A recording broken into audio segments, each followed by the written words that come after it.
Well, the US debt ceiling issue has subject of interest during the G7 summit. US President Joe Biden has assured G7 leaders that there will be a good outcome in the debt ceiling negotiations.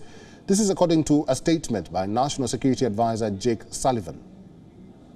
Countries want to have a sense of how these negotiations are going to play out, and the President has expressed confidence that he believes that we can drive to an outcome where we do avoid default. And part of the reason that he's returning home tomorrow rather than continuing with the rest of the trip is so that he can help lead the effort to bring it home.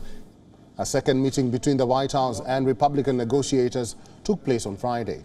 It was on raising the federal government's $31.4 trillion debt ceiling, but both sides said there was no progress and no additional meeting has been set up. The 1st of June is the deadline for reaching a deal on this matter. The US government is running the risk of a historic default on its upcoming debt payments.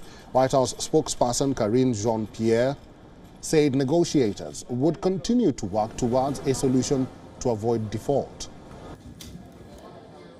The stakes could not be higher.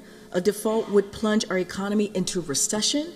Economists estimate that millions of Americans could lose their jobs. Hardworking families could lose their retirement savings. Republicans control the U.S. House of Representatives by a slim margin.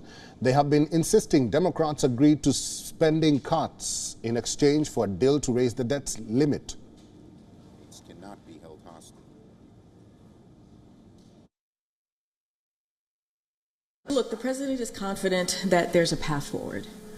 If both sides come in good faith, he believes that we can get this done when it comes to the budget, when it comes to laying out how we see the budget moving for the American people. He's optimistic, but again, it has to happen in good faith. And look, these are how negotiations work, right? It's a little bit of give and take. This is the core of democracy. That's what we're seeing at play here.